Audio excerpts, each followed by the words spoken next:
Welcome to Rifaz kitchen. இது வரைக்கும் நீங்கள் ரிஃபாஸ் கிச்சனை சப்ஸ்கிரைப் பண்ணலையா?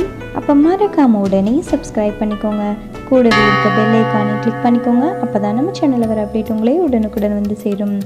இன்றைக்கி நம்ம என்ன பார்க்க போகிறோன்னா, அகரகர் ஜெலட்டின் எதுவுமே யூஸ் பண்ணாமல் ரொம்ப கம்மியான இன்க்ரீடியன்ட்ஸ் வச்சு ஒரு சூப்பரான டெசர்ட் எப்படி செய்யலான்னு பார்க்கலாம். இதுக்கு தேவையான பொருட்கள் என்னென்னு பார்த்துடலாம்.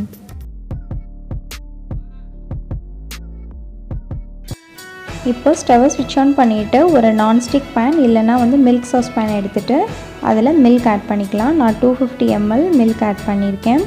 உங்களுக்கு எந்த அளவுக்கு புட்டிங் தேவையோ அதுக்கு தகுந்த மாதிரி மில்கோட குவான்டிட்டி ஜாஸ்தி பண்ணிக்கோங்க.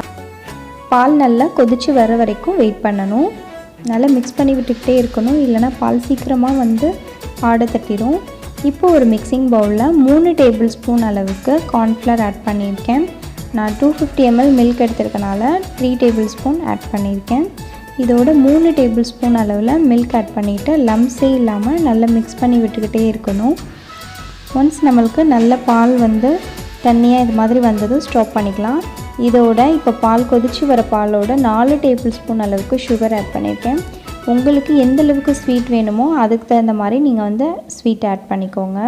இப்போ இந்த ஸ்வீட் நல்லா கரையிற அளவு மிக்ஸ் பண்ணி விட்டுட்டு சிம்மிலே வச்சுட்டு நம்ம இந்த சேர்த்து வச்சுருக்க கார்ன்ஃப்ளவர் மிக்ஸ்சரை இதோடு ஊற்றிக்கிற போகிறோம். நீங்கள் ஊற்றுனதுமே உங்களுக்கு நல்ல டிஃப்ரென்ஸ் தெரியும். சீக்கிரமாகவே கட்டி விழுந்துடும். லோ ஃப்ளேம்லேயே வச்சுட்டு குக் பண்ணுங்கள். நான் கார்ன்ஃப்ளவர் மிக்ஸ்சர் ஆட் பண்ணிவிட்டு ஒரு 1 மினிட்லேயே ஸ்டவ்வை ஸ்விட்ச் ஆஃப் பண்ணிட்டேன். இப்போ இதை நல்லா மிக்ஸ் பண்ணி விட்டுக்கிறேன். லம்ஸ் எதுவுமே இல்லாமல் நல்லா மிக்ஸ் பண்ணி விட்டுக்கிட்டே இருங்க. டெசர்ட்கான ரொம்ப மெயின் இன்க்ரீடியனே ரோஸ் வாட்டர். நான் 1/4 டீஸ்பூன் அளவில் ரோஸ் வாட்டர் ஆட் பண்ணியிருக்கேன். ரோஸ் எசன்ஸ் சேர்த்திங்கன்னா ட்ராப்ஸ் கணக்கில் ஆட் பண்ணிக்கோங்க. இப்போ நம்மளுக்கு இந்த டெசர்ட்கான மில்க் புட்டிங் ரெடி ஆயிடுச்சு. இந்த சூடாக இருக்கிற டைம்லேயே கப்புக்கு நம்ம ட்ரான்ஸ்ஃபர் பண்ணிடலாம். இதை பார்த்திங்கன்னா ஒரு 4 hours ஃப்ரிட்ஜில் செட் ஆகிறதுக்கு வைக்க போகிறேன்.